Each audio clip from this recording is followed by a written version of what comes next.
गुरु परंपरा योग संस्थान में आपका स्वागत है। हम लोग आज मुख्य उपनिषद में तीसरा मुख्य उपनिषद पढ़ने जा रहे हैं, कठोपनिषद। कठोपनिषद कृष्ण यजुर्वेद से जुड़ा हुआ है। यानी किस वेद से जुड़ा है? तो कृष्ण यजुर्वेद से जुड़ा है। कृष्ण यजुर्वेद में भी कठ शाखा से जुड़ा हुआ है। और जो इम्पोर्टेंस है इस उपनिषद का वो है मेन यम नचिकेता संवाद की वजह से। एक छोटा बच्चा नचिकेता, उसकी तीक्ष्ण बुद्धि और उसकी इतनी तीक्ष्ण बुद्धि कि उनको आत्मज्ञान चाहिए। जिस उम्र में छोटे बच्चों को खिलौना चाहिए होता है, जिस उम्र में छोटे बच्चे खेलना चाहते हैं, गुरुकुल में भी प्रवेश लेते हैं, उस उम्र में नचिकेता को आत्मज्ञान की जिज्ञासा जाग गई हुई है। उस आत्मज्ञान की वजह से नचिकेता यम नचिकेता संवाद की वजह से कठोपनिषद बहुत महत्वपूर्ण हो जाता है। यम नचिकेता संवाद में जो कुछ चीजें ऐसी है कठोपनिषद में जो आपको लगेगा कि सब कुछ बताया हुआ है, लेकिन नहीं बताया हुआ, बहुत सारी चीजें छिपा ली गई है। तो वो आप देखेंगे पढ़ेंगे तो आपको पता चल जाएगा। जैसे अग्नि विद्या में बहुत सारी चीजें नहीं बताई गई, सिर्फ ये है कि हाँ ईंटें लगती हैं, साइज होता है, ये वो आकार होता है, लेकिन कौन कौन से बताए गए हैं उसकी वो बात मंत्र में नहीं है। बहरहाल कठोपनिषद यम नचिकेता संवाद की वजह से इसकी प्रमुखता है। और अध्याय है, सिर्फ 2 अध्याय है, प्रथम अध्याय द्वितीय अध्याय। दोनों अध्याय में 3-3 वल्ली है। 3 वल्ली प्रथम अध्याय में भी और द्वितीय अध्याय में भी 3 वल्ली है। 2 अध्याय 3-3 वल्ली में विभक्त है, यानी कि अध्याय भी उप अध्याय में विभक्त है। उप अध्याय को आप कह सकते हैं वल्ली कहा गया है।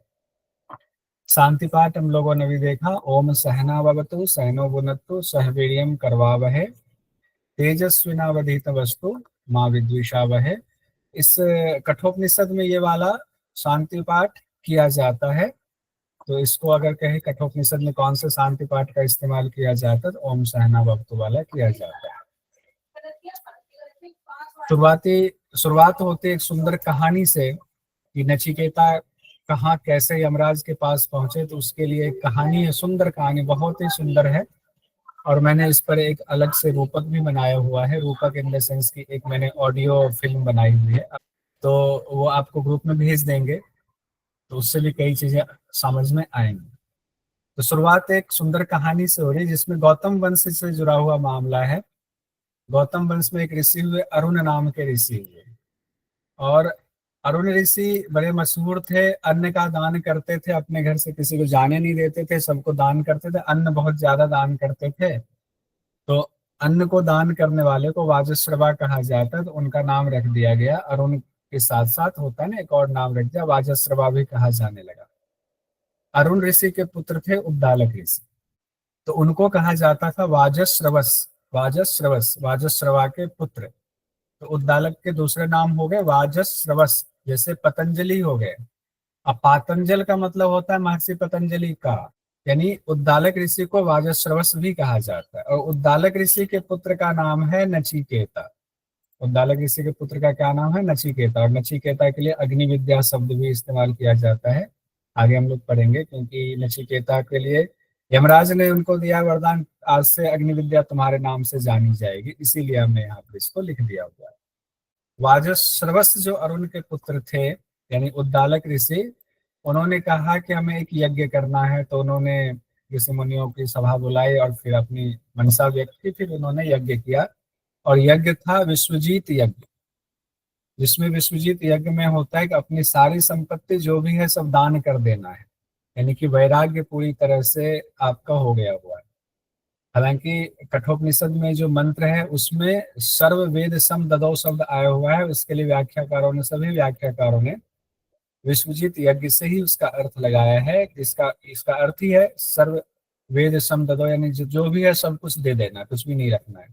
तो सब कुछ देने वाला जो यज्ञ होता है विश्वजीत यज्ञ होता है। यानी हमने विश्व को जीत लिया, मतलब सभी इंद्रियों को जीत लिया, विश्व में हमारी कोई रुचि नहीं है, पूरी तरह वैराग्य हो गया। तो यहाँ ऋषि मुनि लोग देख रहे बैठे हुए, एक प्रतीकात्मक तस्वीर है जिसमें गाय हैं, सबको दान दिया जाएगा। तो उद्दालक ऋषि यज्ञ में सब कुछ ब्राह्मणों को दे रहे थे जो भी उनके पास था। तो उनके पास गाय भी बहुत सारी थी, गाय भी दान में दे रहे थे। अब उनमें ऐसी गायें भी थी जो बूढ़ी गायें थी, जो पानी भी नहीं पी सकती थी, शरीर की क्षमता नहीं थी पानी पीने की, घास चरने की क्षमता नहीं थी।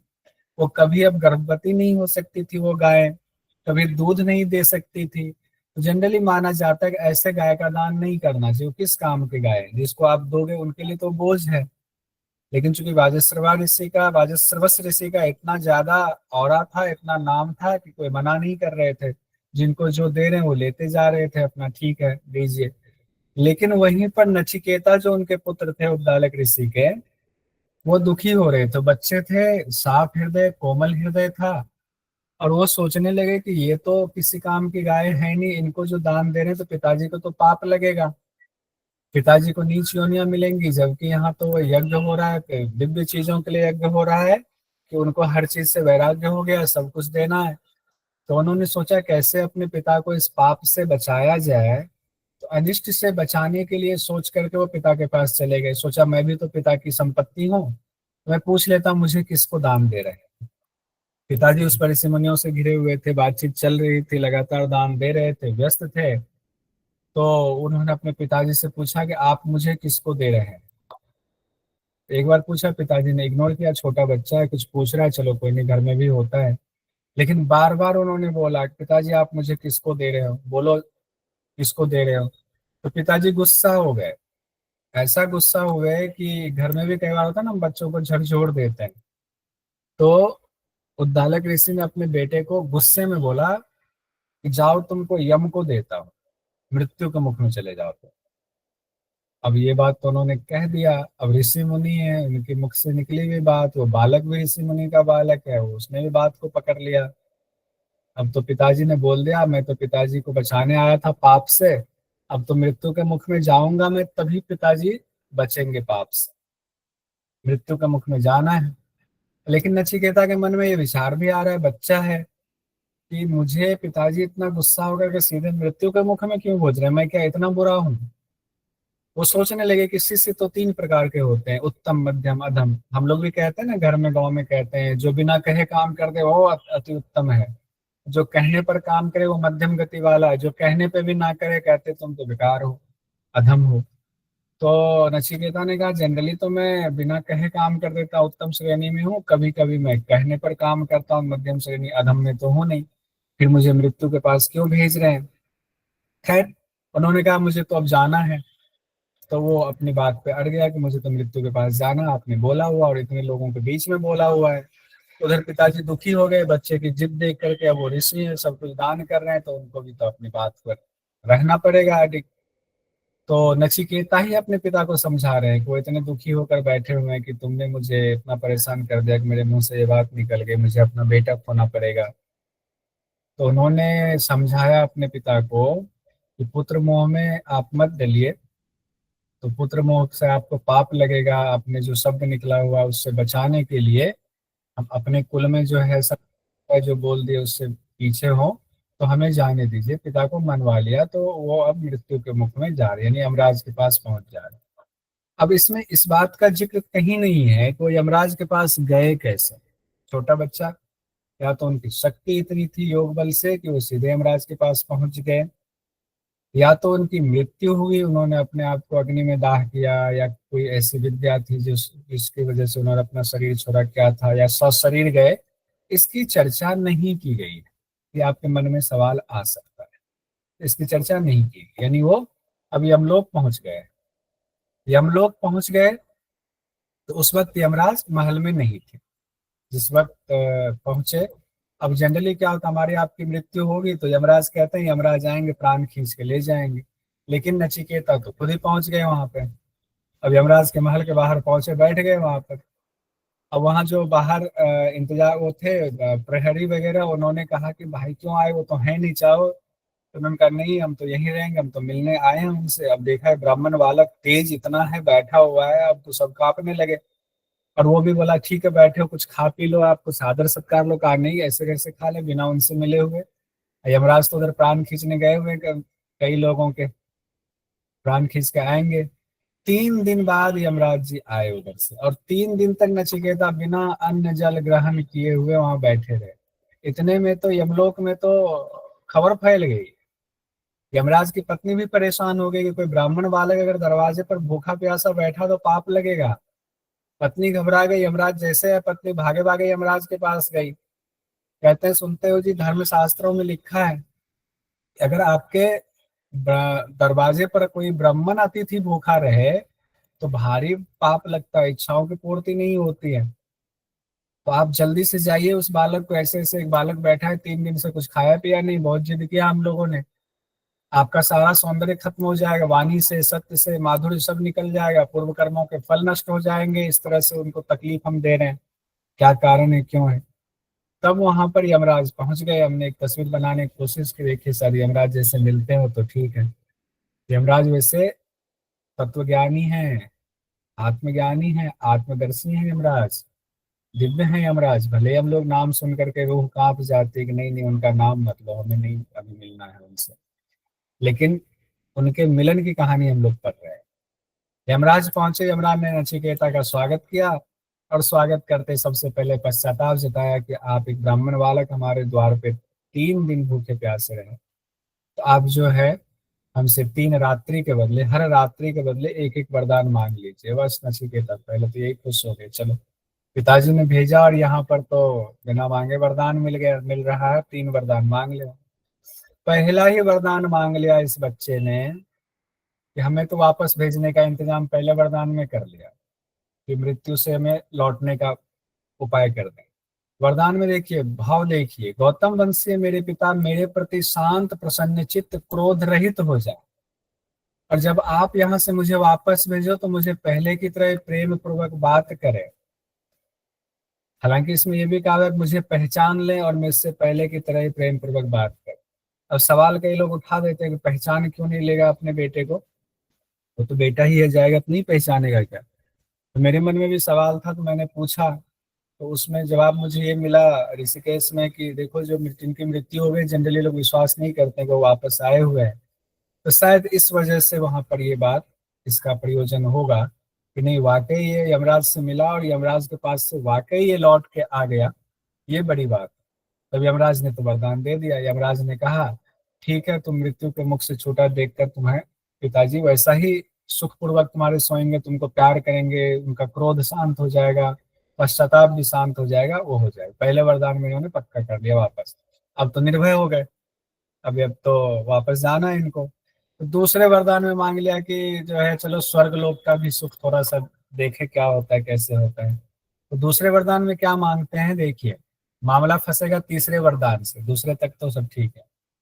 कि नचिकेता पूछता, सुना है हमने, जैसे हम लोग सुनते हैं कि स्वर्ग में बड़ा जो है अप्सराएं नाचती हैं, कल्प वृक्ष होता है, जिसको जो मर्जी सब मिलता है, वहाँ कोई कष्ट नहीं है, कोई मृत्यु का भय नहीं है, बुढ़ापा नहीं है, सबका शरीर दिव्य होता है, जैसे देवताओं जैसा शरीर हो जाएगा, भूख प्यास भी नहीं लगती है।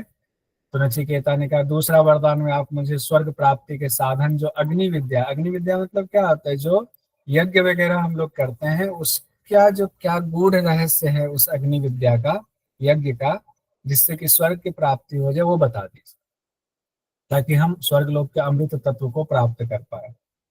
तो यमराज ने कहा ठीक है, अग्नि विद्या के बारे में सुनो। अब यहीं पर जब अग्नि विद्या के बारे में बताई जा रही है तो इसमें पूरी बात नहीं बताई गई, छोटी सी बात बताई गई है। उसमें ये कहा गया है कि अग्नि कुंड का निर्माण करने की विधि बताई गई, पहले अग्नि कुंड का निर्माण कैसे करना है यज्ञ के लिए, फिर आकार कैसा होगा। देखिए पहले क्या है, विधि बताई जा रही है, उसमें आकार और हर कुंड में कितनी ईंटें लगेंगी, ये इंपॉर्टेंस होता है। ऐसा नहीं कैसे बना रहे कितनी भी ईंट से लगा दे, आकार तय होता है कौन सा यज्ञ कर रहे हैं, वो यज्ञ षटकोण में होगा कि चतुर्भुज वाले में होगा कि त्रिकोण वाले में होगा, ये निश्चित है वेद में। तो वो उनको बता दिया, कितनी ईंटें उसमें लगेंगी ये बता दिया, और अग्नि का चयन कैसे होगा ये भी बता दिया। 3 चीजें इंपॉर्टेंट है, सारा कुछ बता दिया, लेकिन क्या बताया है मंत्र में ये चीज गायब कर दिया गया है, तो गूढ़ रहस्य यहाँ छिपा लिया गया है।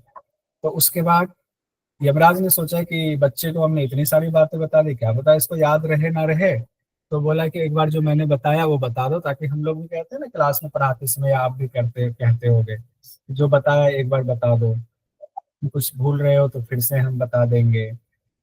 तो नचिकेता ने जो जो सुना एज इट इज सुना दिया, हू बहू सब कुछ सुना दिया यमराज ने। यमराज तो प्रसन्न हो गए, क्या मेधावी बच्चा है, ये सब कुछ सुना दिया, एज इट इज सुना दिया। खुश होकर के दो और चीजें उनको दे दिया। एक तो कहा "आज से अग्नि विद्या तुम्हारे नाम से जानी जाएगी", एक तो और वरदान एक्स्ट्रा दे दिया। फिर अपने गले में जो अनेक रूपों वाली रत्नों की माला थी उसको भी उठा के उनके गले में पहना दिया कि ये भी तुम्हारे लिए, चलो खुश हो गए बच्चे को देख करके, बच्चे की प्रतिभा को देख करके। अब यमराज जी फंसेंगे तीसरे वरदान पर, सबसे महत्वपूर्ण, जहां से कि क्वेश्चन बनता है हमारे लिए है। तीसरा वरदान की बारी जैसे आए कि मांगो अब तीसरा वरदान, तो अब जो है, अब उनको क्या, उनको तो सब कुछ मिल गया। यमराज जिनके ऊपर खुश हो जाए उनको किस बात का डर, जिनको स्वर्ग की विद्या मिल गई किस बात का डर, जिनको पिता के पास लौटने का वरदान मिल गया अब किस बात का डर, जिनको सब कुछ मिल गया अब तो वो कुछ और दिव्य चाहेंगे ना, तो सब कुछ मिल ही गया है। तो तीसरा वरदान कहा मांगो, तो नचिकेता ने कहा कुछ लोग कहते हैं, जैसा उन्होंने सुना था, कि मृत्यु के बाद भी आत्मा रहती है, और कुछ लोग कहते हैं कि मृत्यु के बाद आत्मा नहीं रहती है। तो मुझे तो पता ही नहीं सच क्या है। अब आप तो मृत्यु खींचने वाले, प्राण खींचने वाले हो, आप ही बता दो क्या सच है। प्राण खींचने यमराज आएंगे, यमराज से बेहतर कौन बता सकते हैं कि मृत्यु के बाद क्या होता है, आत्मा रहती है कि नहीं रहती है, आत्मा का क्या होता है, आत्मा को भूनते हैं, पकाते हैं कि आग में जलाते हैं कि त्रिशूल भोगते हैं, क्या करते हैं, वो सब तो इनको पता है। तो उन्होंने पूछ लिया आत्मा के बारे में बताइए, ये आत्मदर्शी यमराज आपका अनुभव क्या कहता है, अनुभव देखिए, अनुभव क्या कहता है, हमें बताइए आत्मा के रहस्य के बारे में। अब यमराज सोचने लगे कि अरे बाबा, ये छोटा बच्चा है, इसको कहाँ से समझ में आएगा, माने कि प्रतिभाशाली, लेकिन ये आत्मज्ञान समझ में कहाँ से, बहुत सूक्ष्म है ये। तो सोचा चलो पूछता है, पहले इसकी परीक्षा ले ले, और नहीं होगा तो थोड़ा सा कुछ कुछ प्रलोभन दे करके इसको मना लेंगे कि आत्मविद्या क्या करोगे, समझ ही नहीं पाएगा मेरी बात को। तो पहले उसको प्रलोभन देना शुरू करते हैं कि छोड़ो इसको। पहले उनको सीधे सपाट कहते हैं कि देखो तुम ये मत मांगो, क्योंकि ये बहुत सूक्ष्म है, तुम्हें समझ में नहीं आएगी। बहुत सारी बातें हमें बच्चे पूछते हैं ना, हम कहते हैं नहीं नहीं तुम्हारी समझ में नहीं आएगी, तुम जाओ दूसरा काम करो। तो कहते हैं तुम ये वर मत मांगो, इसके जैसा कोई दूसरा वर मांगो, क्योंकि देवताओं को भी ये विषय समझ में नहीं आता है। बहुत संदेह हुआ, बहुत विचारने के बाद देवताओं ने भी कहा कि नहीं, रहने दीजिए, इतना सूक्ष्म है। अब नचिकेता के पास तो सब कुछ पहले से है। उन्होंने कहा अच्छा, जो चीज देवता के भी नहीं समझ पाए वो तो हमें जरूर जानना है। आप जैसा जानने ने मतलब बताने वाले हो, तो कौन सा ऐसा ज्ञान है जो हम नहीं जान सकते हैं। जरूर ये विशिष्ट ज्ञान है, जरूर ये ऐसा ज्ञान है जो बहुत उत्तम ज्ञान है, जो देवता लोग भी परेशान होकर चलेगा। हमें तो अब ये जानना है। अब बचपन बाल हठ ठान दिया। तब यमराज ने अब जो है उनको प्रलोभन देना शुरू, पहले तो मना किया, अब प्रलोभन पर प्रलोभन दे रहे हैं। तो प्रलोभन से भी आपको सवाल पूछा जाता है, ध्यान रखिए कि यमराज ने नचिकेता को क्या क्या प्रलोभन दिया, ये सवाल पूछा जाता है। कहा 100 साल जीने वाले पुत्र पौत्र आदि मांग लो। ऐसा मांग लो कि तुम तो जियोगे ही जितना लंबा चाहो, तुम्हारे पुत्र पौत्र भी किसी को कोई दिक्कत नहीं होगी, वो भी, उसकी भी उम्र लंबी होगी। ऐसा करो, गाय ले लो। उस समय पशुधन को बहुत बड़ा धन माना जाता था। पुराने जमाने पशुधन ही सबसे बड़ी संपत्ति होती थी। कहा गाय ले लो, बहुत सारे हाथी ले लो, घोड़े ले लो। इतना भी ना हो तो भूमंडल का पूरा साम्राज्य दे देते तुमको, ऐसा कर देंगे व्यवस्था कि तुम पूरे भूमंडल पर राज करोगे, राजा हो जाओगे, प्रतापी राजा बन जाओगे। अपने लिए लंबी उम्र भी मांग लो, जितना जीना चाहते हो, जितने साल तक तुम शासन करना चाहते हो उतने साल तक तुम साम्राज्य भोगो। बस तुम आत्मविषयक जो ये बात तुमने वरदान मांगा कि आत्मा क्या, इस क्या होता है, इसके बराबर जो भी चाहो, जो भी तुमको लगता है कि इसको छोड़ करके उसके अलावा कुछ और मांग सकते हैं, मांग लो। तो सुनते रहे नचिकेता के, देखते और क्या बोलते हैं। तो यमराज ने कहा तुम चाहो तो धन संपत्ति और अनंत काल तक जीने के साधन को मांग लो, जो आत्मज्ञान के बराबर हो। भूमंडल का सम्राट तो बताया ही, तुम्हें संपूर्ण भोगों में जो उत्तम भोग है वो भोगने वाला बना देता, क्योंकि भोग भोगने के लिए भी शरीर चाहिए। बहुत सारे लोगों को बहुत संपत्ति है, डायबिटीज हो गया तो भोग नहीं भोग पाएगा, बीमारी हो गया तो होने के बावजूद पथ्य भोजन खाना पड़ेगा, खिचड़ी खाना पड़ेगा मूंग दाल का ऐसा नहीं, भोगों में उत्तम भोग भोगने वाला बना देता, क्षमतावान भी बना देता। जो भोग मनुष्य लोक में दुर्बल, मतलब मनुष्य लोक में नहीं प्राप्त होता है, दुर्लभ है, उन भोगों को ही मांग लो। अब याद कर लो तुम्हें कि मनुष्यों को क्या चीज प्राप्त नहीं होता है, जैसे स्वर्ग लोक की चीजें प्राप्त नहीं होती। रथ ले लो, बहुत सुंदर रथ दे देता हूँ। नाना, हाँ, नाना प्रकार के बाजे मांग लो। जितने बाजे बजते हैं ना, कुछ तो बाजे होते हैं, बहुत सारे बाजे और मांग लो, और अप्सराओं को मांग लो, ले जाओ। नाना प्रकार के बाजे गाजे के साथ में अप्सराओं को ले जाओ। ऐसी अप्सराएं भला स्वर्ग की अप्सराएं नहीं मिलती है मनुष्यों को, मिलती ही नहीं है। वो तो कोई बहुत तपस्वी होता है तो उनको डुबाने के लिए इंद्र भगवान भेज देते हैं। तो मानवों को ऐसी सुंदर स्त्रियां प्राप्त नहीं होती है, इनको ले जाओ, अपनी सेवा टहल कराओ। अब अप्सराएं उनको सेवा टहल के लिए दे रहे हैं, आत्मज्ञान को छोड़ करके। लेकिन ये मत पूछो कि मरने के बाद आत्मा का क्या होता है, इतनी सारी चीजें इसमें से क्वेश्चन पूछा जाता है। अब नचिकेता तो बहुत तेज थे, इन्होंने कहा कि मुझे ऐसी चीजें नहीं चाहिए जो खत्म हो जाए, हमें तो हमेशा जीना है, तो हमें तो खत्म होने वाली चीजें चाहिए नहीं। जो क्षणभंगुर है, ये भोग सब क्षणभंगुर है। रथ अप्सराएं नाच गान ये सब आप अपने पास ही रखिए हे यमराज। क्योंकि देखिए अब ये वाला श्लोक बहुत इंपॉर्टेंट है, ये हो सकता है एग्जाम में पूछ दे। न वित्तेन तर्पणीयो मनुष्यो लप्स्यामहे वित्त मद्राक्षम चेत त्वाम। कहते हैं कि नचिकेता, यमराज से धन से मनुष्य कभी तृप्त नहीं हो सकता, उनकी तृप्ति बढ़ती जाती, वो तृप्त होता ही नहीं, कभी तृष्णा खत्म नहीं होती है। हमें जितने धन की जरूरत है उतना तो आपके दर्शन मात्र से ही पालेंगे, जितनी उम्र चाहिए तो आपने बता ही दिया हुआ उपाय, और आपसे अब तो आप प्यारे हम हो गए, तो आप तो ऐसे भी हमें लंबी उम्र मिल गई है, मौत तो ऐसे भी नहीं आ सकती आपके रहते। अब जो चीज आप देना चाह रहे हो तो आप पहले दे ही चुके हो, इसीलिए मेरे लायक तो अब आत्मज्ञान का वरदान ही है। कितनी अच्छी बात कही है। हम आप होते तो कहते चलो छोड़ दो, ले लो दूसरी दूसरी चीजें। नचिकेता ने कहा विचार करके, ये तो हमारे पास पहले से आपने अभी 2 वरदान में तो सारा कुछ दे ही दिया, अब उसी को दोबारा दे रहे हो, और वो भी ऐसी चीजें दे रहे हो जो कि विनाशशील है। विनाशशील दे लेकर के हम क्या करेंगे। ना वित्ते ने तर्पणीयो मनुष्यो, वित्त से तो मनुष्य का जो है कभी तृष्णा खत्म ही नहीं होती, कभी तृप्ति ही नहीं होता है वो। हमें चाहिए नहीं है, हमें तो तृप्ति चाहिए। प्रथम अध्याय प्रथम बल्ली समाप्त हुआ, अब द्वितीय बल्ली की बात आ रही है। अब जो है नचिकेता यमराज की परीक्षा में पास हो गए, यानी कि अब आत्मज्ञान की योग्यता यमराज को लगा कि नहीं, अब इसके पास योग्यता है। अब इस बल्ली में ब्रह्म विद्या से पहले यमराज ब्रह्म विद्या का यानी ब्रह्म का महत्व बता रहे हैं, नचिकेता की खूब तारीफ पे तारीफ किए जा रहे हैं। तो इम्पोर्टेंट है, परीक्षा के लिए पूछा जाता है कई बार। पहला दूसरा तीसरा मंत्र जो श्रेय मार्ग और प्रेय मार्ग से जुड़ा हुआ है, ये भी आता है। श्रेय मार्ग और प्रेय मार्ग किस उपनिषद से जुड़ा हुआ है, तो ये ध्यान रखेंगे। श्रेय मार्ग और प्रेय मार्ग, ये कठोपनिषद में इसकी चर्चा मुख्यतः की गई है। मुख्यतः चर्चा की गई कठोपनिषद में। क्या कहा गया। अन्यत श्रेय अन्यत उत एव प्रेय उभे नानार्थे पुरुषम सुनीत। तयोः श्रेय आददानस्य साधु भवति हीयते अर्थाद्य उप्रेयो वृणीते। अब श्रेय शब्द और प्रेय शब्द आ गया एग्जाम के लिए, बहुत महत्वपूर्ण है। क्या होता है श्रेय, क्या होता है प्रेय, ये भी समझ जाए।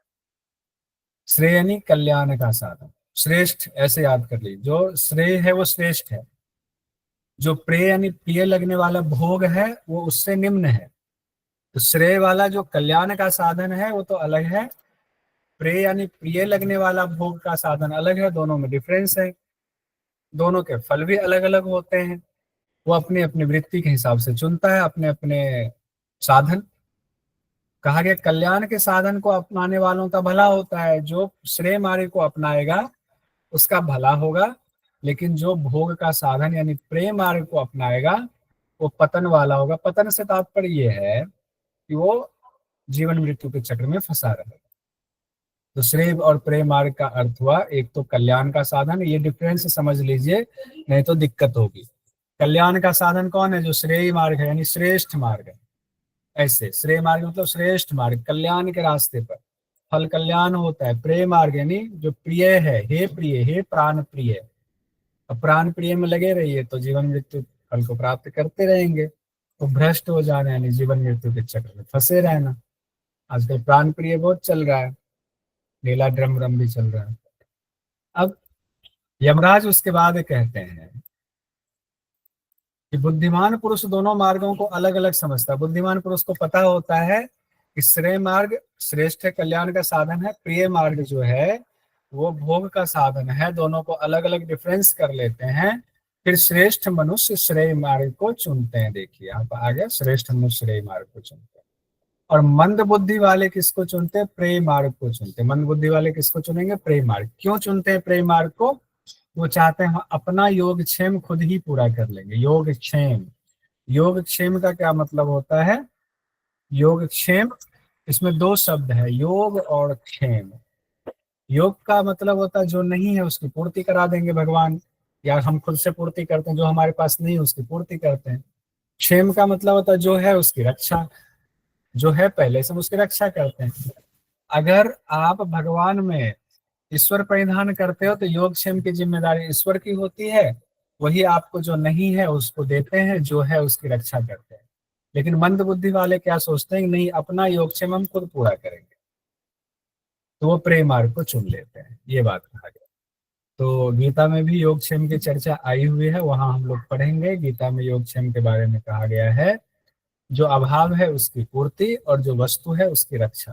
तो दो शब्द ध्यान दीजिएगा, योग का मतलब जो नहीं है उसकी पूर्ति, क्षेम का मतलब है जो है उसकी रक्षा। लेकिन ये उनके लिए भगवान करते हैं जो भगवान को समर्पित कर देते हैं अपने आप। अब यमराज कहते हैं कि तुमने नचिकेता श्रेष्ठ मार्ग को चुना हुआ है, श्रेय मार्ग को चुना हुआ है। तुमने किस मार्ग को चुना हुआ है? श्रेष्ठ मार्ग को, श्रेय मार्ग को चुना हुआ है। अब नचिकेता परेशान हो रहे, उसको तो आत्मज्ञान चाहिए, अपनी तारीफ क्या सुनेगा। खैर थोड़ी तारीफ सुनने के बाद नचिकेता टोक देते हैं कि हमें जो है ज्ञान दीजिए। अब यमराज फिर आत्मज्ञान की दुर्लभता के बारे में बता रहे हैं, ये भी इंपॉर्टेंट है, देख लीजिए। ना नरेना वरेन प्रोक्त एस सुविज्ञेयो बहुधा चिंतयमानः अनन्य प्रोक्तो गतिरत्र नास्ति अनियान ह्यत कर्म कर्मम अनुप्रमाणात ही अत कर्म अनुप्रमाणात। ये प्रथम अध्याय द्वितीय बल्ली का 8वां मंत्र है। अभी इससे एग्जाम में पूछा नहीं गया, लेकिन पूछा जा सकता है कभी भी। कम ज्ञान वाले जो हैं उसका क्या करता है, वो उसको बातें समझ में नहीं आती, वो तो सोचता हम अपना जो है खुद ही करेंगे। तो कम ज्ञान वाले के बताए जाने पर और बहुत चिंतन किए जाने पर भी बहुत सारी चीजें समझ में नहीं आती, खास करके आत्मज्ञान की बातें तो बिल्कुल समझ में नहीं आती। जैसे हम हैं, आप हैं, ईमानदारी से अगर देखें तो हम आप कम ज्ञान वाले हैं। हम आप अगर आत्म विषय के बारे में किसी को गुरु बन करके ज्ञान दे तो क्या मूर्खता कही जाएगी। हम आत्मज्ञान नहीं दे सकते, हम सब एग्जाम के लिए पढ़ रहे हैं। अगर हम आपको आत्मज्ञान के बारे में बताएंगे तो आपको समझ में नहीं आएगा, चिंतन में भी नहीं आएगा, समझ में भी नहीं आएगा। तब कहा गया कैसे देना है? तो जो ज्ञानी है, जब तक ज्ञानी, ज्ञानी का मतलब जिन्होंने उस आत्मज्ञान को आत्मसात कर लिया है, प्रकट कर लिया हुआ है, जब तक वो ज्ञानी नहीं देते हैं, अनन्य प्रोक्तो गतिरत्र नास्ति, जब तक वो ज्ञानी नहीं देते तब तक वो आत्मज्ञान समझ में नहीं आता। और सूक्ष्म होने की वजह से वो तर्क से भी नहीं समझा जा सकता, क्योंकि आत्मज्ञान बहुत सूक्ष्म है, तर्क से भी नहीं समझा जाएगा। फिर आगे यहाँ पर कह रहे हैं यमराज, नैषा तर्केण मतिरापनेया प्रोक्तान्येनैव सुज्ञानाय क्लेष्ठ है। यानी कि यह आत्मज्ञान जो है तर्क से भी नहीं होगा, कहने से भी प्राप्त नहीं होगा। कब होगा? जब भगवान की कृपा होगी। जब भगवान की कृपा होगी और महान पुरुष का साथ मिलेगा, जैसे नचिकेता को यमराज का साथ मिल गया, तो जब वो कहेंगे सत्य धृति बतासी, जब वो कहेंगे तब जाकर के हे नचिकेता ज्ञान मिलेगा। हे नचिकेता, हमें तुम जैसे श्रेष्ठ निष्ठावान जिज्ञासु ऐसे ही मिला करे मिल गए हैं, तो मैं योग्य हूँ और तुम भी योग्य हो सुनने के। मैं कहने के योग्य हूँ, तुम सुनने के योग्य हो, तो मुझे भी तो योग्य चाहिए। सिर्फ कहने वाला योग्य नहीं चाहिए, सुनने वाला भी योग्य चाहिए। तो कर्मों के फलस्वरूप भोग की निधि मिलती है। वो निधि कितना भी महान क्यों ना हो, जैसे हम लोग अग्नि विद्या ही कर ले, महान स्वर्ग में हम क्यों ना चले जाएं, लेकिन स्वर्ग का भोग भी विनाशशील है। जितना कर्म किया है उतने दिन तक स्वर्ग में रहने के बाद वो जब पुण्य छीन हो जाएगा तो फिर से आपको धरती पर वापस जन्म लेना पड़ेगा। और स्वर्ग लोक में भी ऐसा नहीं है कि सबकी गति एक जैसी होती, वहां भी कैटेगरी बांटी हुई है, निम्न मध्यम उत्तम वाला। उत्तम वाले नीचे वाले को देख करके हंसते हैं, नीचे वाला ऊपर वाले को दुख करके देख करके दुख मनाता है। उनको थोड़ा ज्यादा है समझ वो सुविधाएं, हमको थोड़ा कम सुविधाएं। वहां भी दुख सुख चलता रहता है, ये वेदों में लिखा हुआ है, ये मैं अपने मन से नहीं कह रहा हूं। तो अनित्य साधनों से नित्य पदार्थ की प्राप्ति नहीं हो सकती है, ये भी कहा हुआ है। तो अनित्य साधन क्या है? भोग की निधि को भोगना अनित्य साधन है, भला नित्य यानी कि आत्मा की प्राप्ति कैसे हो सकती है? अग्नि विद्या सहित कर्म से तो आपको स्वर्ग और आत्मा की भी प्राप्ति हो सकती है, लेकिन अनासक्त होकर करेंगे तब। अगर हम अग्नि विद्या आसक्त होकर करते हैं स्वर्ग मिले, तो फिर वो आत्मज्ञान नहीं होगा। लेकिन अग्नि विद्या सहित जितने भी कर्म हैं हमारे, अभी जो कर्म कर रहे हैं, पढ़ाई का, बच्चों का, जो भी कर्म है, माता पिता की सेवा का, अनासक्त होकर के जब तक नहीं करेंगे तब तक परमात्मा को प्राप्त नहीं किया जा सकता है। यहाँ यमराज कहते हैं मैंने अग्नि विद्या भी किया, सारे कर्म किए, लेकिन अनासक्त होकर किया तो मैंने परमात्मा को प्राप्त कर लिया है। कितनी बड़ी बात कह रहे हैं। सबके प्राण खींचते रहते हैं यमराज, फिर भी परमात्मा को प्राप्त कर लिए, क्योंकि वो अनासक्त होकर प्राप्त करते। समझने के लिए अब वो परमात्मा कहाँ रहते हैं? कठोपनिषद में कहा गया हृदय गुहा में छिपे रहते हैं। वो गूढ़ हैं, उनके लिए इस्तेमाल किया गया शब्द, वो गूढ़ हैं, उनको समझना इतना आसान नहीं है। सर्वव्यापी है, ऐसी कोई जगह नहीं है जहां वो नहीं है। वो सनातन है, यानी जब से ये सृष्टि है तब से है, उससे पहले से, यानी वो खत्म नहीं हो सकते। सनातन है, कब से है हमारी क्षमता ही नहीं पता लगाने। और अध्यात्म योग से जब उनकी प्राप्ति होती है, जब हमें परमात्मा की प्राप्ति होती है, जो यमराज कहते हैं मुझे परमात्मा की प्राप्ति हो गई है, तब हर्ष और शोक दोनों खत्म हो जाता है। सिर्फ मगन ही रहते हैं, आनंद ही रहते हैं, उनको पाने में मगन रहते हैं, उनको पा लिया। फिर कोई हर्ष नहीं, कोई शोक नहीं, हर्ष शोक के बीच की स्थिति समता की स्थिति हो जाती है। अब नचिकेता से कहते हैं कि उस ज्ञान को पाने का, उस परमात्मा को पाने का तुम ही असली हकदार हो। अब नचिकेता की इतनी तारीफ कर दिया, बच्चा है वो शर्मा गया, तो बीच में टोकते हुए बोला कि कृपा करके मुझे परमात्मा तत्व के बारे में बताइए, जो धर्म अधर्म से रहित है, तीनों कालों से भी रहित है। तो अब मुझे समझाइए। तो अब नचिकेता को बताया जा रहा है। नचिकेता के अनुरोध पर यमराज अब उनसे कहते हैं, पहले नाम बताते हैं परमात्मा का, और परमात्मा का नाम, इतनी बड़ी तस्वीर मैंने लगाई हुई है, ओम है परमात्मा का। क्या है? ओम। यमराज कहते हैं कि सारे वेद अलग अलग प्रकार से उन्हीं परमात्मा का प्रतिपादन करते हैं। कहीं प्रणव कहा गया है, कहीं ओम कहा गया है, कहीं उद्गीत कहा गया है, कहीं हंस से तुलना कर दी गई है, कहीं घोड़े से तुलना कर दी गई है। इस तरह से हर जगह जो प्रतिपादन हो रहा है वो उन्हीं परमेश्वर का हो रहा है। जो एक लक्ष्य सबका है, वो एक लक्ष्य वही है, और वो नाम है ओम। ओम का प्रतिपादन कर दिया। एक अक्षर ब्रह्म है वो एक अक्षर ब्रह्म ही सब कुछ है, वही पर ब्रह्म है, वही अक्षर ब्रह्म है, वही ब्रह्म है, और वो ओम है। जो साधक इस तत्व को समझ लेता है, इस गूढ़ रहस्य को समझ लेता है, वो सब कुछ प्राप्त कर सकता है, किसी भी अभिष्ट रूप को प्राप्त कर सकता है। तो एकमात्र श्रेष्ठ आलंबन क्या हुआ? आलंबन मतलब हमें किस पर ध्यान लगाना है, किसकी प्राप्ति के लिए कोशिश करनी है, वही आलंबन होता है। आलंबन मतलब जिसकी प्राप्ति के लिए हम कोशिश करते हैं। एकमात्र श्रेष्ठ आलंबन क्या है? ओम है। तो उस तो आलम चिंतन भी बोल सकते हैं ना, आलम्बन यानी कि चिंतन। चिंतन तो पहले तो चिंतन करेंगे, जिसको प्राप्त करना है चिंतन उसी का होता है। जिनको प्राप्त करना है चिंतन तो उसी का होता जिस है। पर ध्यान लगाया जाता है ना। हाँ बिल्कुल सही, जिस पर ध्यान लगाया जाता है, जो विषय आपके होते हैं। तो एक सब्जेक्ट है और उस पर आलंबन करते हैं, ये शब्द सुंदर शब्द है, सब्जेक्ट पर आलंबन करते हैं। तो श्रेष्ठ आलंबन अब हमारा क्या हुआ? सब्जेक्ट क्या है हमारा? ओम है। यमराज करें सब्जेक्ट आपका ओम है, श्रेष्ठ आलंबन ओम है आपका, वहीं पर आपको ध्यान लगाना है, उसी को बलि भाती। तो ओम पर ध्यान ऐसे कैसे लगाएंगे? जब तक ओम के स्वरूप को नहीं जानेंगे, ओम क्या है उससे भाव नहीं जुड़ेगा, तब तक ओम पर ध्यान कैसे लगाए? और जब उसको अच्छे से जान जाए, उस पर ध्यान लगा लें, तो ब्रह्म लोक जाने का भागीदार हो जाता है, ब्रह्म लोक जाने का अधिकारी हो जाता है। जैसे योग दर्शन में भी बताया गया है, उन्हीं के बारे में पूरी व्याख्या की गई हुई है समाधिपाद में। अब आत्मा के स्वरूप का वर्णन जो हो रहा है बहुत सुंदर है यहाँ पर। प्रथम अध्याय द्वितीय बल्ली मंत्र संख्या 18, ध्यान दीजिए।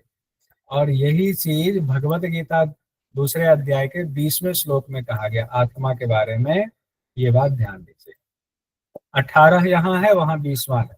ना जायते म्रियते वा विपश्चिन्नायम कुतश्चिन्न बभूव कश्चित अजो नित्य शाश्वतो अयम पुराणो न हन्यते हन्यमाने शरीरे। कि नित्य ज्ञान स्वरूप आत्मा ना जन्मता है ना मरता है, ना वो किसी से उत्पन्न हुआ है, वो किसी से उत्पन्न भी नहीं हुआ है, वो मरता भी नहीं है, वो जन्मता भी नहीं है। अजो नित्य है, वो अजन्मा है, अजो नित्य है, शाश्वतो अयम पुराण, वो शाश्वत है, पुरातन है, जितना पुराना आप समझ लो, जितना आपकी क्षमता नहीं होगी दिमाग की वहां। न हन्यते हन्य माने शरीर, शरीर के नाश होने पर भी इसका नाश नहीं किया जा सकता है। और भगवत गीता में और कठोपनिषद में ये चीजें एक है, एग्जाम में आ सकता है, इसीलिए इसका कंपैरिजन आप लोग करके होमवर्क में भेजना है। आज संडे को छोड़ दिया, मंडे आज है, होमवर्क ये आपके लिए है। इसमें 2 कठोपनिषद का मंत्र और भगवत गीता में श्लोक कहते हैं, तो ये दोनों आपको भेजना है। अब ये पहला देख लिया, आत्मा के बारे में बता दिया आत्मा क्या है। अब दूसरे कहा गया 19वें नंबर का मंत्र संख्या, किसमें? कठोपनिषद द्वितीय बल्ली मंत्र संख्या 19, जो कि भगवत गीता में दूसरे अध्याय का 19वां है। अब यहाँ 19वां हो रहा है, 20वां वाला जंप करके 18वें पे चला गया है। देखिए, अगर इसको कोई मारने वाला हंता समझता है और हंतु समझता है, अगर कोई हंता समझता है कि मारने वाला है, कोई हंतु समझता है कि मरने वाला है, तो वस्तुतः वो दोनों में से उभौ तो न विजानितो, वो दोनों में से किसी को नहीं जानता है, दोनों ही स्वरूप को नहीं जानता है, तो आत्मा को नहीं जानता है। क्योंकि आत्मा नायः हंति न हन्यते, आत्मा ना मरती है ना किसी को मारती है, आत्मा ना तो मारती है ना मारी जाती है, ना मृत्यु। अब ये वाला कहाँ? भगवत गीता और आपके कठोपनिषद दोनों में है। दोनों ही श्लोक और मंत्र का आपको थोड़ा सा हो सकता है एक आध शब्द का फर्क होता है, तो इसको आपको कंपेयर करके नोट्स बनाकर भेजना है। अब आगे यमराज कहते हैं कि जीवात्मा, जीवात्मा मतलब जंतु शब्द का इस्तेमाल किया गया है। जीवात्मा जिसमें सुख दुख से जो भरा हुआ है उसको जीवात्मा कहा गया है। वो हृदय गुफा में रहता है, और वो परमात्मा, रहने वाला परमात्मा, यानी कि जीवात्मा के साथ हृदय गुफा में रहने वाला परमात्मा सूक्ष्म से अति सूक्ष्म है। यानी जीवात्मा परमात्मा दोनों हृदय गुफा में ही रहता है। तो जीवात्मा और परमात्मा दोनों हृदय गुफा में है, और वो सूक्ष्म से सूक्ष्म। तो कई बार एग्जाम में भी पूछ दिया जाता है जीवात्मा का स्थान कहाँ है, ये भी तो हृदय गुफा में रहता है। महान से महान है, वैसे जीवात्मा भले ही सुख दुख से भरे पड़े हों, लेकिन वो भी बहुत शक्तिशाली है, बहुत सूक्ष्म है। परमात्मा की कृपा से कोई साधक उनको देख पाता है, परमात्मा को। और परमात्मा के बारे में आगे देखिए विशेषता कह रहे हैं, वो बैठा हुआ ही दूर पहुंच जाता है, सोता हुआ ही सब ओर चलता रहता है। बैठा हुआ दूर कैसे पहुंच जाते हैं? क्योंकि हर जगह है तो बैठे हुए हैं। हम यहाँ से मुंबई जाएंगे, जितने घंटे लगा करके वहां मुंबई में बैठे हुए हैं, दिल्ली में भी हैं। सोते हुए भी सब ओर चलते हैं, हर जगह मौजूद है, वे कह सकते हैं वो सोए हुए हैं। उन्हें ऐश्वर्य का तनिक भी अभिमान नहीं है, जो इन्होंने सृष्टि इतनी रच दी, इतना ऐश्वर्यशाली है, सबको ऐश्वर्य देते हैं, लेकिन उनको तनिक भी अभिमान नहीं है। तो यमराज कहते हैं कि मेरे अलावा उन परमदेव को जानने का अधिकारी दूसरा भला कौन हो सकता है। तो अपनी योग्यता भी बता रहे हैं कि मैं गुरु बनने लायक हूं तुम्हारे, तो मैं तुम्हें अब आत्मज्ञान का उपदेश कर रहा हूं। परमात्मा पहचानने वाले साधक कैसा होता है? जो परमात्मा को पहचान लेता है, जो परमात्मा तत्व को साक्षात कर लेता है, उनकी विशेषता कहते हैं। जो सर्वव्यापी परमात्मा को जान लेता है, उसके लिए तो धीर पुरुष शब्द का इस्तेमाल किया गया। वो तो पहले धीर पुरुष है, क्योंकि धीरता होगी तभी होगा। वो कभी शोक नहीं करता, यही उसकी पहचान। उसको शोक होता ही नहीं, कभी नहीं होगा। कहाँ कहा गया? प्रथम अध्याय द्वितीय वल्ली मंत्र संख्या 22 में कहा गया। अब ये इंपॉर्टेंट है, नायम आत्मा प्रवचनेन लभ्यो न मेध्यान व। अब यहाँ से थोड़ा सा और ध्यान से सुनिएगा, यहाँ कंफ्यूजन होती है, भीषण कंफ्यूजन होती है। जो 23वें नंबर का द्वितीय वल्ली का मंत्र संख्या है, यहाँ कंफ्यूजन होगी। क्या कंफ्यूजन होगी वो हमने लिख रखा है, अभी क्लियर करेंगे इसको, तो दिक्कत नहीं होगी। नायम आत्मा प्रवचनेन लभ्यो न मेध्यान बहुना श्रुतेन यमे वैश वृणुते तेन लभ्यः तस्यैव आत्मा विनो विवृणुते तनुस्वाम। कहा गया है प्रवचन से भी आत्मा प्राप्त नहीं होता, ना लभ्य, प्रवचन से भी प्राप्त नहीं होगा। ना मेधिया न बढ़ना श्रुतेन, ना मेधा शक्ति से बुद्धि से प्राप्त होगा, ना बहुना श्रुतेन, ना बहुत सुनने से प्राप्त होगा। यमे वैश्य वृणुते, वो जिनको स्वीकार कर लेते हैं, तेन लभ्य, उन्हीं को प्राप्त होते हैं, उन्हीं के लिए वे अपना यथार्थ स्वरूप तनुस्वाम स्वरूप प्रकट करते हैं। अब यही मंत्र हूबहू मुंडक उपनिषद में भी है। मुंडक उपनिषद, मांडुक्य नहीं, मांडुक्य में 12 मंत्र वाले में है ना? नहीं, 12 वाले में नहीं है। तो ये मंत्र किस किस में है? नयमात्मा प्रवचनेन लभ्यो वाला, मुंडक उपनिषद और कठोपनिषद, दोनों में। हम लोग कई बार कंफ्यूज हो जाते हैं कि ये वहां है कि यहाँ है, दोनों में। प्रवचन से नहीं मिलते, बुद्धि से नहीं मिलते, ना बहुत सुनने से मिलते हैं। जिनको स्वीकार कर लेते हैं उन्हीं को प्राप्त होते हैं, उनके लिए अपना यथार्थ स्वरूप प्रकट करते हैं। पहले थोड़ी देर के लिए प्रकट करेंगे, फिर जिज्ञासा बढ़ेगी तो फिर और अभ्यास करेंगे, प्रकट करेंगे। जैसे कि हमें केन उपनिषद में कहा गया, आदि दैविक जो वहां उपदेश दिया है, उमा देवी ने इंद्र को वहां पर भी यहाँ से मिलती जुलती बातें कही है। पहले कहा गया कौन प्राप्त नहीं कर सकता। मान लिया हम, अब हमारी योग्यता क्या होनी चाहिए, हमारे अंदर अयोग्यता क्या है उसको देखिए। जो मनुष्य अपनी सूक्ष्म बुद्धि से भी उनको प्राप्त नहीं कर सकता है, वो मनुष्य जो बुरा आचरण करता है। यानी हम आप अगर बुरा आचरण करते हैं तो हम उनको प्राप्त नहीं कर सकते। अशांत भी प्राप्त नहीं कर सकता। जिनका अशांत कौन होगा? जिनका चित्त 10 जगहों पर जा रहा है, उनको अशांत कहा जाता है। अशांत भी प्राप्त नहीं कर सकता है उस परमात्मा को, उस आत्म तत्व को। जिनकी इंद्रियां संयमित नहीं है, भोजन करने बैठे तो कितना भोजन करना है, क्या भोजन करना है, कौन सी बात बोलनी है, कौन सी नहीं बोलनी, फिल्टर ही नहीं है, तो इंद्रियां संयमित नहीं है। Like monkey mind. अच्छा, जिनकी इंद्रियां संयमित नहीं है वो भी प्राप्त नहीं कर सकते। बुरा आचरण वाला, अशांत वाला और इंद्रियां संयमित नहीं वाला परमात्मा को प्राप्त नहीं कर सकते। तो हमें इन तीनों चीजों को अपने जीवन से हटा करके धीरता लाना है। क्यों नहीं जान सकते? जब आप कह सकते हैं अरे बुरा आचरण कर रहे हैं तो क्या हुआ, उनके हृदय में भी तो परमात्मा है, जीवात्मा तो उनके पास भी है। अशांत है तो क्या हुआ, जीवात्मा तो हृदय में भी नहीं है, परमात्मा तो हृदय में ही है। क्यों नहीं जान सकते? तब इसका जवाब देते हुए कठोपनिषद में कहा गया है, यमराज खुद कहते हैं, ब्राह्मण और क्षत्रिय जो अपने आप को कहते हैं समाज में कि हम तो बड़े उच्च कुल के हैं, ब्राह्मण क्षत्रिय दोनों ही उनका भोजन बन जाते हैं। किनका भोजन बन जाते हैं? ब्रह्म का ही भोजन बनते हैं। भले ही यमराज लेकर जाते हैं, लेकिन भोजन किनका बनते हैं? ब्रह्म का। ये बृहदारण्यक उपनिषद में बहुत सुंदर कहा गया है कि जितने भी चीजों को उत्पन्न किया गया है, उत्पन्न करने वाला खुद ही उसका भक्षण करता है। यानी हम लोग उत्पन्न हुए तो हमारा जो, हमारी मृत्यु हो गई तो हमारा भक्षण हो गया। जिन्होंने उत्पन्न किया उन्होंने भक्षण कर लिया। तो ब्राह्मण और क्षत्रिय दोनों ही उसका भोजन बन जाते हैं। उपसेचन कहा गया, चटनी के समान है। सबका संहार करने वाली मृत्यु जिनके लिए उपसेचन के समान है, भला ऐसे में कोई कैसे उसको जान सकता है? आसान नहीं है। उनको जानने के लिए चित्त स्थिर होना चाहिए, इंद्रिय संयमित होना चाहिए, आचरण अच्छा होना चाहिए।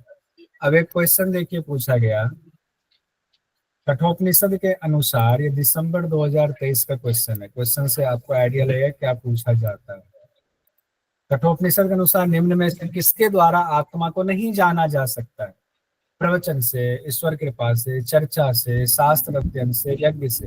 ध्यान रखिए, 3 चीजें लेनी, 5 नहीं। चर्चा से, ए सी इसमें आ रहा है और डी आ जाएगा, फिर ए सी डी आ जाए। ईश्वर कृपा से तो जाने ही जाते हैं, कहा ही गया जिनके ऊपर कृपा करते हैं उनको जान लेते हैं। और यज्ञ के बारे में, अग्नि विद्या में अगर अनासक्त होकर के करते हो तो भी तुम्हारी योग्यता हो जाती है, इसलिए 2 बातें हट जाती हैं। अनासक्त होंगे तब, नहीं तो नहीं। अब प्रथम साथ में आया था। अब प्रथम अध्याय तृतीय वल्ली में हम लोग आते हैं।